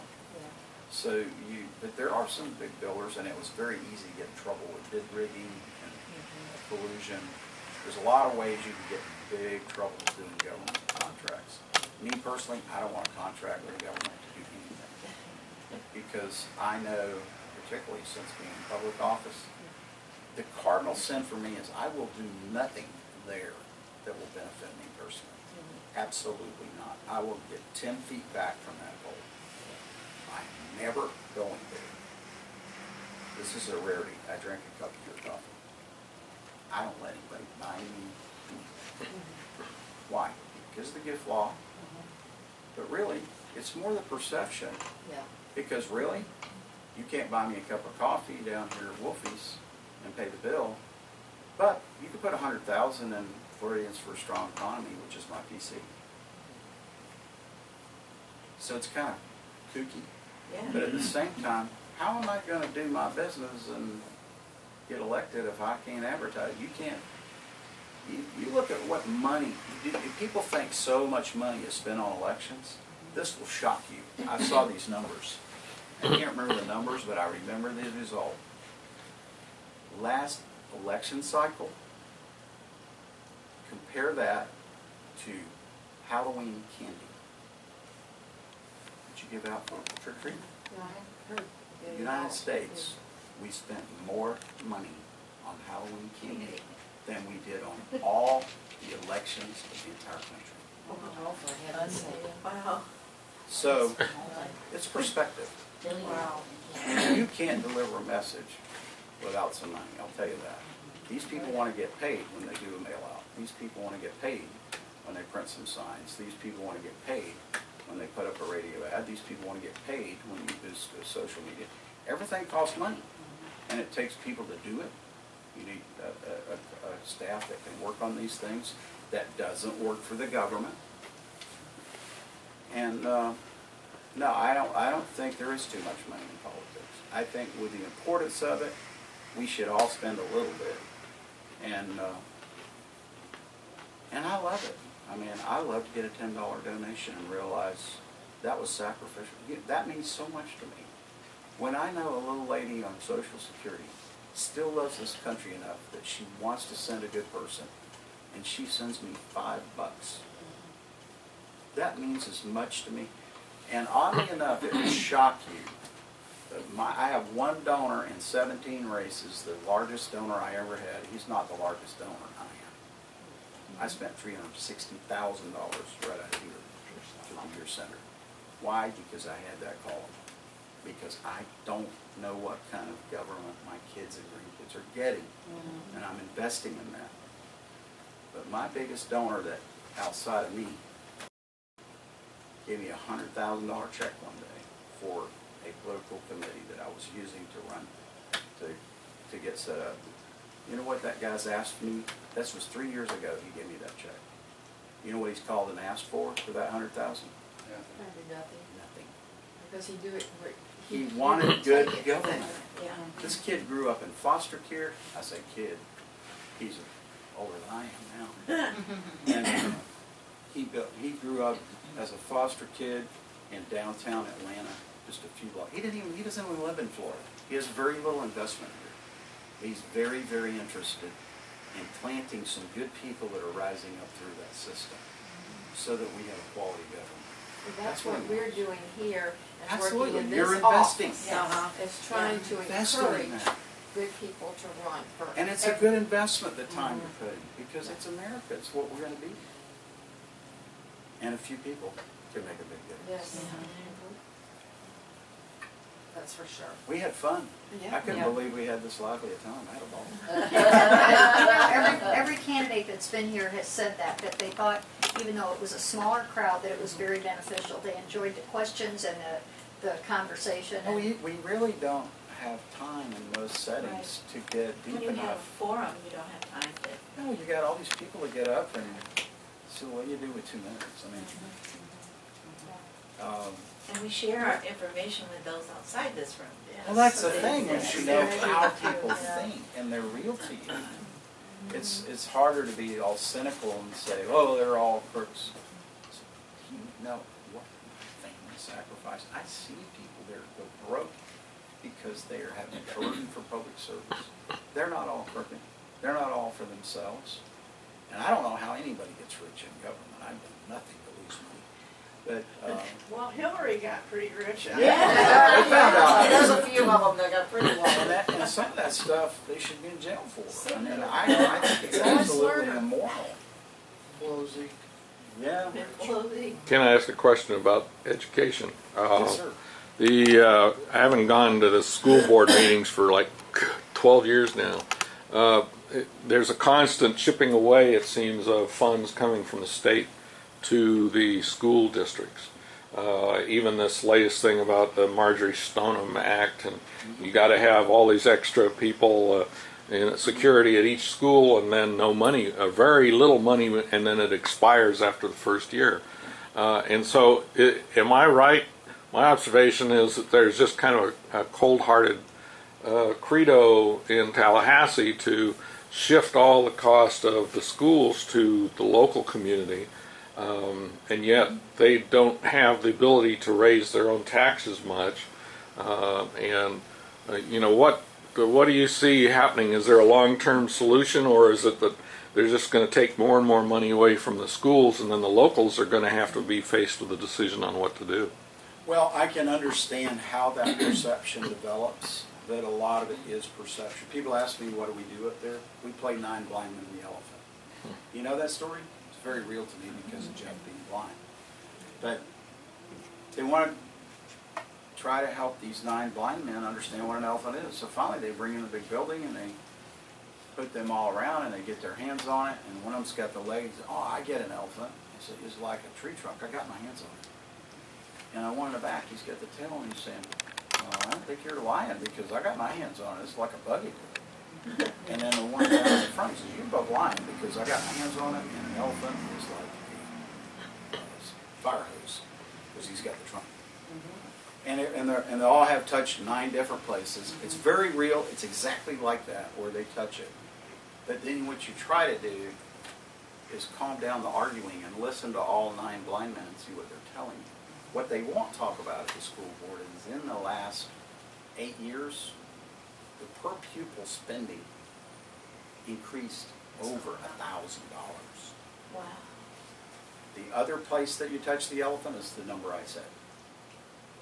You're spending over $500 million every year just on school. The other part of the place that you touch the elephant, we invested $21 million in education at the state level. How that gets distributed, what things are, and I always get this question about unfunded mandates. You told us we had to do this. Well, you already got the money to do this. And we're giving you the money. And so, and the other thing is choices. How many people were smart enough to follow Bill Mathias and say, this is the cheapest way to take care of kids, safety, and the most effective, that you got a guy sitting out here at Paisley. The guy is a United States Marine. He's the principal. If you would let him train 2 or 3 people who already have responsibility for the safety of these kids, it costs you only the training, Yeah, and they're there. they're there. I always talk about the first 5 minutes.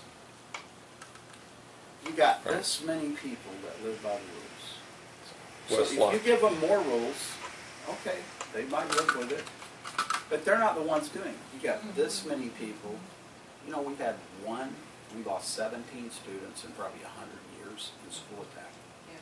So try to be compassionate and understand why everybody's hysterical, but also use your brain. We killed more kids on the road last night than that, okay, in the United States. I promise you we did. That's more dangerous than going to school and worrying about a school shooting. But here, you have a choice. Bill sees it. That's the most reasonable way. These people already are responsible. They send me emails and say, well, just let us do it. We got 3 guys here that all were in Afghanistan. We went into education. We know what to do. Just let us carry so we can take care of it. If we haven't, you got 5 minutes. When the person out of this little circle shows up, he doesn't live by any of the rules anyway, so you can take as many restrictions and rules as you want to put, because he doesn't live by any of them. It's illegal for him to be on campus with a firearm to kill people, and it's illegal for him to shoot people, okay? He doesn't live by the rules. So you're going to put more restrictions on all these people who live by the rules and think you changed something over here. You didn't. You changed nothing. You diminished these people's liberty for nothing. And what really happens is if you do have a crazy person like this that comes there to kill and destroy and probably usually die there, and they happen to only attack gun-free zones, does that tell you anything? Yeah. That's right. Oh, yeah. 97% of these things happen in gun-free zones. I don't care if you have 2 people there that are very discreetly armed and trained to know what to do. They have 5 minutes to do it. And that's the difference of whether you had a massacre or you had an incident. And they will not listen to this reason. And most of the school boards in this state will prove to purchase the most expensive option. Now let me tell you right now, my son, number 3, Damon, is a homicide detective. You know what he's been doing? Standing around a school so everybody will calm down. That is a terrible investment. He should be out solving murders. Okay? And instead, because everybody's hysterical, we're going to pay his salary and let him stand around at a school and look for a shooter to show up.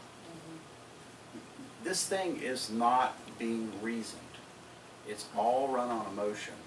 And most of the school boards are going to choose the most expensive option, which is to put armed law enforcement, which most of your sheriffs would have to double the size of their sheriff's department to do. For what risk level? Minimal. Very minimal. And so that's why there's always this tug between the state and the school boards. Are you really spending the money the best way? Because it is a lot of money. $88 billion, it's still the biggest thing we spend money on is healthcare. The biggest. And yet, every year, they scream, why don't you fund education? Every year. And local control, you know what I tried to do? I tried to put in a bill. I'll tell you what, here's some local control. We're going to let you set your own school board salaries. How about that? Because you don't have much money, and that gives you more, you could decide. Oh no, you don't realize how hard we work. We need that automatic tick that as the education goes up, we get a bigger check. We need the retirement system. We need the insurance. So, it's where you touch the elephant. All you're saying is not false. It's one place to touch the elephant. There's the rest of the story. Right. Are we all right? No. I do try to push more money to their liberty through the, FEFP. What you didn't hear is there's a little game called compression, and it's a little formula. Yeah. I worked on this behind the scenes with Senator Bradley, the appropriations chair of the Senate. He's feeling this. There's like 9 counties that our money is moving to some other county under this compression formula about that it's supposed to cost more. Now we also have district cost differential, which is a bigger number. And that moves money from these 9 counties to these bigger counties. Because they have more kids.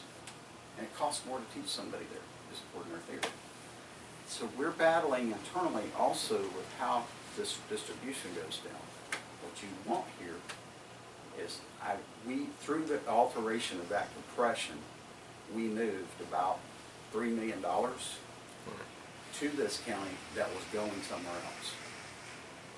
No one wants to talk about that. Bill Mathias talks about what they got here. He's great on it. He sees it, he understands it, and he also understands that I'm outnumbered. There's more members in Miami-Dade than there are in Lake County, okay? So I always have to deal with the reality that I'm outnumbered, so where they touch the elephant, it's going to show. And to their credit, from where they touch the elephant, they send more money to Tallahassee. So they think they should get more back. And they got the votes, so they usually do. I just try to keep my fair share coming. But those are, I do hear this. This is why you need to stay in constant harmony instead of going out in the media and hammering each other. We need to come together and say, given the reality we have, how do we work better to make sure these constituents, we all work for the same constituents. So why are we standing up yelling at each other? They get the bill either way. Whether it's paid at the state level or it's paid at the county level. Is there an intent to push it on the counties? No. But there is this sense of you're supposed to send us money and don't tell us what to do. Because that's an unfunded mandate. Because it's their money. It is. That's the way they look at it. And I view it as it's the people's money. We're all trying to work together to sort out how this moves so that we serve the people. How about that? And we don't need to criticize each other. If we have a discussion about this, then Bill and I will go sit down and talk about it. We're not going to go on TV and run ads and go say he's a dirtbag, he's not doing his job right. This is the only time Democrats win, is when they can get Republicans to criticize Republicans. I would be, when I first came from the House, I'd be on the way home from session for the weekend, and I'd get a phone call. The school board did this, he said this, what do you say? He's trying to bait me. I said, hey, look, they're elected to run the school system. I'm elected to do the state job, and we work very hard to try to work out. There's a natural tension about how this works. And our founders set it up that way, so nobody's got all the cheese. Nobody's got all the power. And so, yes, it's difficult, but I know they're trying to do a good job, and I'm trying to do what I can. And we'll talk about it. But I called every one of my local officials and I said, well, I will never, ever publicly criticize what you're doing. Now, I'll come talk to you if I have a question or I have a challenge with how it's working. But I'm never going to publicly let them wedge me against you. Because we work for the same thing. And we're going to work together. And you know what? To a person, they've all kept that pledge. You know, for me, when especially in the same party, and they have television ads and stuff, and they're attacking their opponent and stuff, that's a turnoff to me. So like, okay, I'm done. I'm not Yeah. even consider you. I hate primaries because I want to fight liberals. I don't want to fight my fellow Republicans. Right. But it's part of the process, and at the There's end of no the day, need for it. at the end of the day, they work. Oh, really? There's only one reason they do it, because they work. If they were actually costing you votes because you're looking like a jerk, they wouldn't do it. Now, I'll fight with my own consultants sometimes because they don't live here. I gotta come home and live here. These are my people, you know? So, there's a pushback on it, but there's one reason they do it. It works. Because here's what you get into. Right now, I'm in a race for re-election, as you know, and I have a Democratic opponent. He's a nice man. I've met him twice, but he's probably on policy Bernie Sanders Jr. Oh, see. And he's in a very red, solid conservative county. A very red, solid conservative district. So, how can he beat me? He's got one choice. Discredit me. So I'm already ready. I'm already inoculating my people. Look, they're coming. Okay? And we're not going to deliver their message. We're not going to spend our time defending it. They have one way to win, ultimately. They have to, if I trip and fall down, if he can discredit me, that is the only, so that is the tension of a campaign. As you know, that potential is there every day that something will be done to try to discredit you. Yep. But you're not going to worry about that every day. You make your plan, you plan your work, you work your plan. And if you build trust with people, and you serve people, they're going to write that off. And actually be annoyed by it. You have to be very careful with negative advertising. It really needs to be a little bit funny. Yeah. Yeah, and not so heavy and mean sounding, but yet there's a negative truth there that kind of gets your attention. One of the favorite ones for history for me was whenever Governor Bush was running, competing with Buddy McKay. And Buddy McKay, of course, he moved way over to the left after he got to Washington, particularly, and then in Tallahassee, to me, in my way of judging things. But so anyway, of course, I'm with the Republican, and I'm with Jeb. And they came out with this ad, and it was called "He's Not My Buddy." Not my buddy. You know, they have this guy that was a hard-working black guy, and he said, they did this policy work. That didn't help my family. He said, he's not my buddy. And it was just kind of funny. You know, the guy's name's Buddy, but he's not my buddy. And he got the point in, but it wasn't really ugly and nasty and, you know, calling people names and going. And so I think it's fair game. If it's something I voted for or did, I have to realize I got to answer to that. And sometimes it just seemed like the right, I got a big can of stuff that's called, seemed like the right thing to do at the time. You know, and Monday morning quarterback, it's always easy to look back and say, well, you could have ran this way. Yeah, well, you weren't there when the grass was flying and the dirt was out, and I didn't know which way was up, and I had to go. You know? Yes. I don't know how much more time we have, but with the push to put more technical programs in your middle schools, high schools, are you considering funding less agencies like Career Source, which from my point on the elephant is a big waste of money? They're under a lot of questioning about what they do with money, but it has been a way to get people back into the workforce sometimes that there was a hard way to know how to connect them to training, and so Career Source would be the way we funded it. So we'd see there's some more education dollars that we don't get credit for because we didn't hand it to the school board.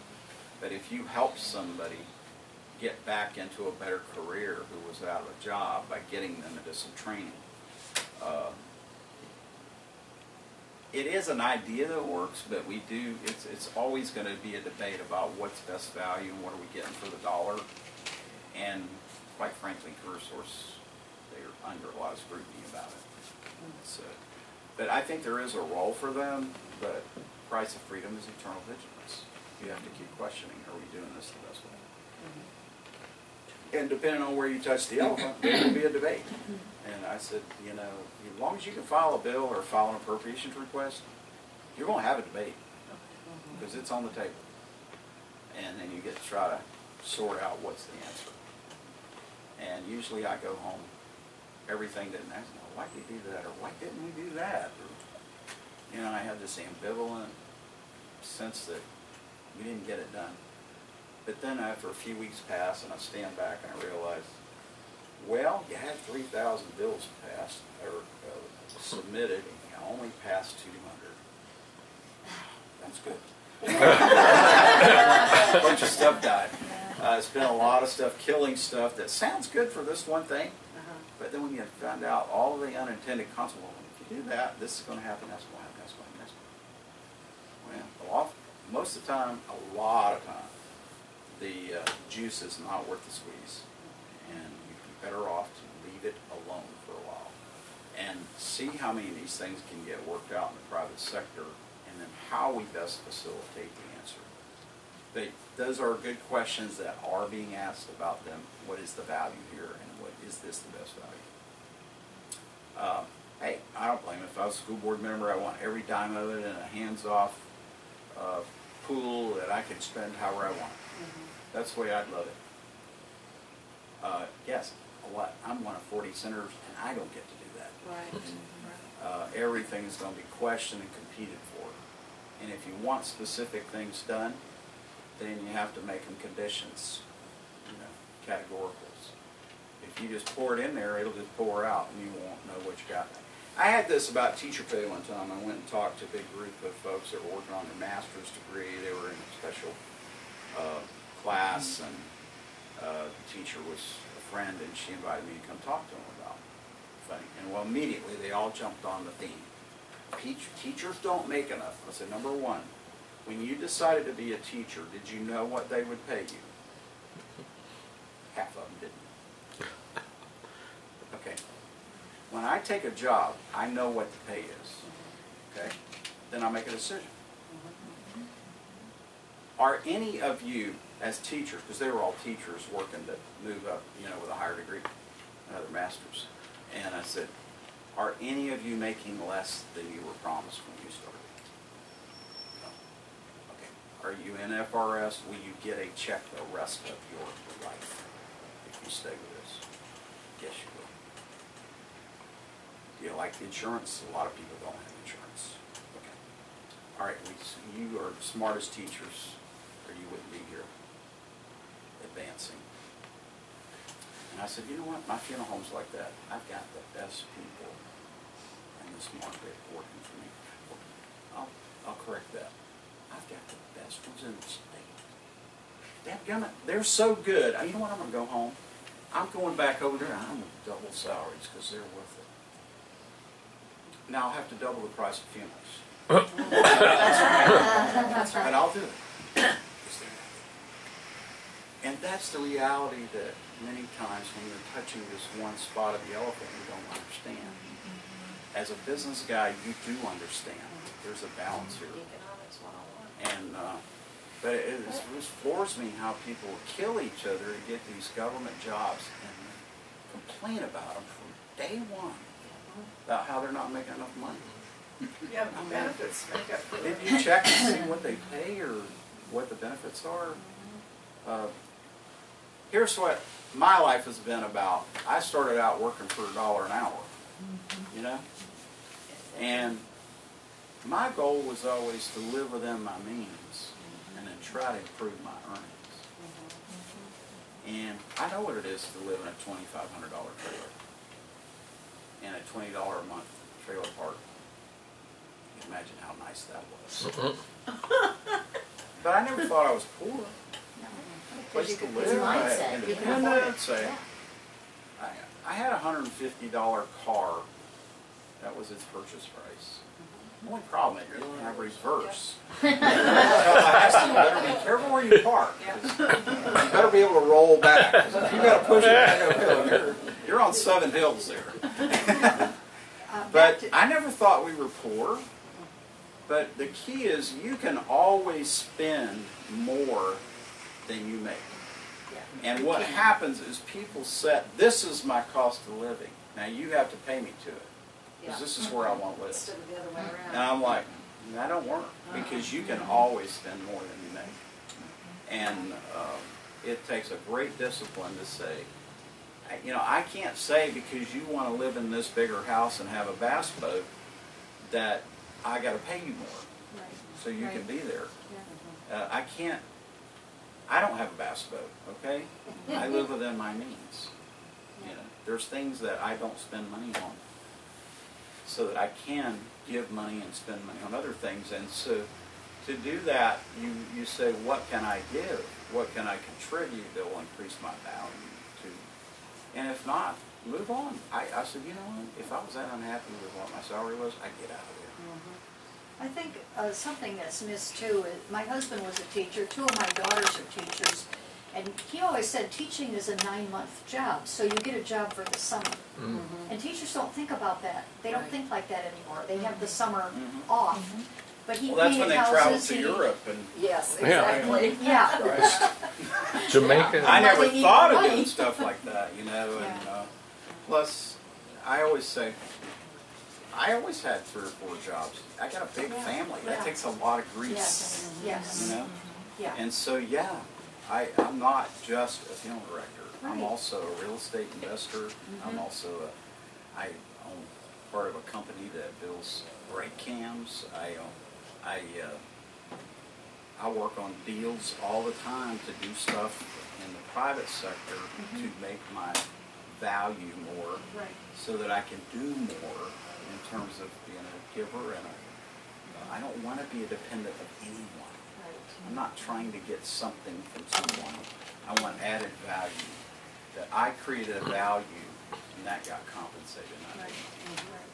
And so they don't all turn out well. In the private sector, there's no guarantees either. No, there's not. And guess what? Even in the state government, I have to reapply every election. In the Florida House, it's every 2 years. You don't have a guaranteed contract. Okay? You have to go back and renew that contract with the employer, which is the people. And so there's no job security there. And so I try to help them weigh those big picture. It's not all great out here in the private sector. And I tell you, when we had this recession, we had people droves of people trying to get these government jobs because they were steady. In the private sector, what happens if you're working for a contractor and they didn't get any new house sales this week? You're out of work. Bye. We don't need you today. That's right.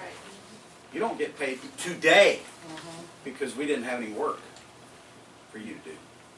And this is a false sense of many people who are used to being salaried or working for other people.